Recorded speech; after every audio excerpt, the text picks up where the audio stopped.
அஸ்ஸலாமு அலைக்கும் வரஹ்மத்துல்லாஹி வரகாத்துஹு. நம்ம இன்றைக்கி ஒரு சோறு பழப்பழம்னு வடிச்சிட்டு ஒரு புளியோதரை மாதிரி ஒரு மிக்ஸு புதினாவையும் கொத்தமல்லியும் வச்சு எப்படி ஒரு தொக்கு செய்யலான்றதை வாங்க நம்ம வீடியோவில் போய் பார்க்கலாம். பொடியை முதல்ல நம்ம ரெடி பண்ணிக்கிடுவோம். ஒரு ஸ்பூன் கடுகு போட்டுக்கிடுவோம். அது கூட வந்து நம்ம ஸ்பூன் தனியாக போட்டுக்கிடுவோம். ஒரு அரை ஸ்பூன் வெந்தயம் போட்டுக்கிடுவோம். மூணையும் சேர்த்து வெந்தயம் கடுகு தனியா மூணையும் சேர்த்து வறுத்துக்குருவோம். நம்ம இது வந்து இந்த புளி பவுட்ரு மாதிரி தான் இதுவும், அதனால தான் நம்ம வெந்தயம் தனியாக கடுகு இதை மூணையும் பொரிச்சுக்கிறோம்.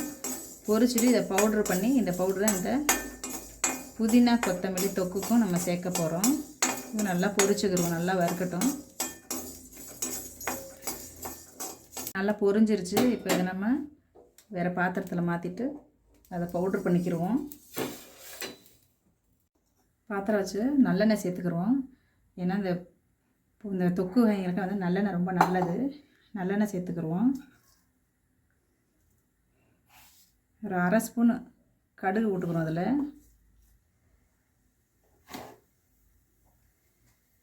கடுகு நல்லா பொரிஞ்சிருச்சு. ஒரு கைப்பிடி பூண்டு சேர்த்துக்கிறோம். சேர்த்துட்டு ஒரு வெங்காயம் பெரிய வெங்காயம் நம்ம இதில் சேர்த்துக்கிறோம். சேர்த்துட்டு நல்லா வதக்கிக்கிறலாம். இது பூண்டு வெங்காயம் போட்டால் கொஞ்சம் நம்மளுக்கு வந்து திக்கான ஒரு தொக்கு கிடைக்கும். வெறும் இலை புதினா இலை மல்லி இலை மட்டும் போட்டால் தொக்கு கிடைக்கும். அதில் நல்லா வெங்காயத்தை எவ்வளோ பொடியாக வெட்ட முடியுமோ அவ்வளோ பொடியாக நறுக்கி இதில் சேர்த்துக்கிறோங்க. நல்லா வதங்கட்டும்.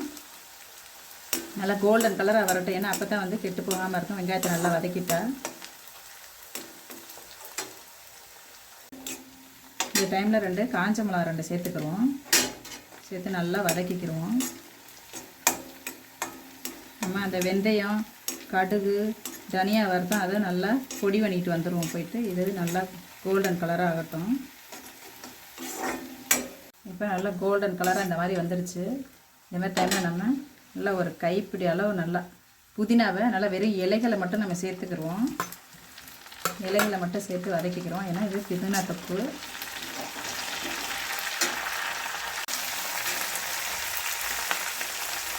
இது கூட ஒரு கை பொடியை நறுக்கிக்கிங்க. எவ்வளோ பொடியை நறுக்க முடியும் அவ்வளோ நறுக்கிட்டு ஒரு கை கொத்தமல்லியையும் அது கூட சேர்த்து ரெண்டையும் நல்லா வதக்கிடுங்க. சுருண்டுறோம்.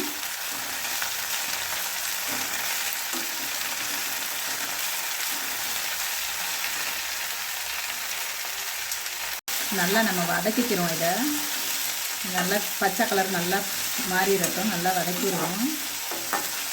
நல்லா சுருண்டுருச்சு பாருங்கள் எல்லாமே.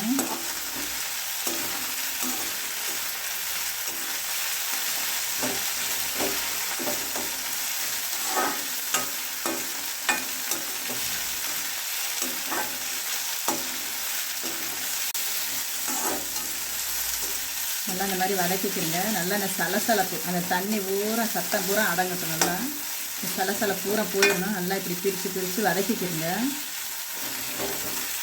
தண்ணி சத்தம்லாம் சலசலப்பெல்லாம் அடங்கிடுச்சு. இப்போ ஒரு எலுமிச்சம்பழம் அளவு புளி ஊற்றிருக்கேன். இது புளி சோறு மாதிரி தான், புளி சோறு மாதிரி. இதில் புதினா சோறு கருவேப்பிலை சோறு எலுமிச்சம்பழம் சோறு தான். இது புதினா ரைஸ். இது புதினா ரைஸுக்கான தொக்கு தான் இது. இது அப்படியே நல்லா இந்த எண்ணெய் பிரிஞ்சு வர அளவுக்கு இந்த புளி வந்து வத்தட்டும். அது வரையும் அப்படியே அடுப்பில் சுண்ட விட்டுருவோம். இப்போ புளி வற்றி எண்ணெய் பிரிய ஆரம்பிச்சிருச்சு. இந்த டைமில் நம்ம மிளகாத்தூள்லாம் நம்ம சேர்த்துக்கிடுவோம். அதில் நம்ம இதுக்கு தேவையான மிளகாத்தூள் இந்த எண்ணெய் நல்லா பிரிஞ்சு வந்துருச்சு. இந்த டைமில் 1 ஸ்பூன் மிளகாத்தூள் போட்டுக்கிறோம். நல்லாயிருக்கும். ஏன்னா நம்ம புளி ஊற்றினா நல்லாயிருக்கும். இந்த இடித்த பவுடரையும் வந்து நம்ம அது கூடவே சேர்த்துக்கிடுவோம். சேர்த்துட்டு எல்லாத்தையும் நல்லா ஒன்றா கிளறிட்டுருவோம். இந்த பவுடரெல்லாம் கொட்டின உடனே ஒரு புளியோதரையோட ஒரு ஃப்ளேவர் தான் நல்லா வருது. அதெல்லாம் விதவிதமாக இந்த மாதிரி புதினா கருவேப்பிலை கொத்தமல்லி இதெல்லாம் ஒன்று மாற்றி போடும்போது ரொம்பவே நல்லா வாசனை சூப்பராக வருது. கண்டிப்பாக நீங்களும் இதெல்லாம் செஞ்சு பிள்ளைகளுக்கு பாக்ஸில் கொடுக்கலாம். வீட்டில் கூட வெரைட்டி ரைஸ் 5 வகை சாப்பாடுன்றத 7 வகை 9 வகைன்னு இந்த மாதிரி தொக்குகளை வச்சு நம்ம நல்லா சுத்தம் சுகாதாரமாக வீட்டிலே செஞ்சு சாப்பிட்லாம். நல்லாயிருக்கும். இது கொஞ்சம் நேரம் நல்லா எண்ணெய் பிரியட்டும். இந்த சமயத்தில் 1 ஸ்பூன் உப்பு போட்டுக்கிடுவோம். கடைசியாக நம்ம கொஞ்சோண்டு எப்போவும் சொல்கிறது தான் கொஞ்சோண்டு வெள்ளைக்கட்டியை தூள் பண்ணி வச்சுருக்கேன். அதையும் அதை கூட சேர்த்துக்கிடுவோம். அதுதான் நம்மளுடைய புதினா கொத்தமல்லி தொக்கு ரெடி ஆயிடுச்சு. கொஞ்சம் நேரம் இந்த எண்ணெய் பிரிகிற வரையும் அப்படியே அனல்லே அப்படியே லைட்டாக விடுவோம். அழகாக எண்ணெய் பிரிஞ்சு வந்துருச்சு. அவ்வளோதான், நம்ம புதினா கொத்தமல்லி தொக்கு ரெடி ஆயிடுச்சு. இந்த தொக்கை வந்து நீங்கள் எண்ணெய் இந்த மாதிரி நிற்கிற அளவுக்கு, எண்ணெய் நிற்கிற அளவுக்கு சமைச்சு முடிச்சிட்டா கூட கொஞ்சம் எண்ணெய் ஊற்றி நீங்கள் டப்பாவில் போட்டு ஃப்ரிட்ஜில் வச்சுக்கிட்டிங்கன்னா 1 மாதம் கூட கெடாது. நல்லா வெங்காயத்தை மட்டும் எண்ணெய் இல்லை தண்ணி இல்லாமல் இல்லை எண்ணெயில் வதக்கிட்டேன்னா இந்த எண்ணெய் பிரிஞ்சு வர்ற மாதிரி செஞ்சு வச்சிங்கன்னா 1 மாதம் ஆனாலும் இந்த தொக்கு வந்து கெடாது. சோறு பழப்பழன்னு வடிச்சிட்டு சோற்றில் போட்டு பிசைஞ்சு சாப்பிட்டிங்கன்னா ரொம்ப ரொம்ப அருமையாக இருக்குது. நீங்களும் கண்டிப்பாக செஞ்சு பாருங்கள் இந்த ரெசிபியை.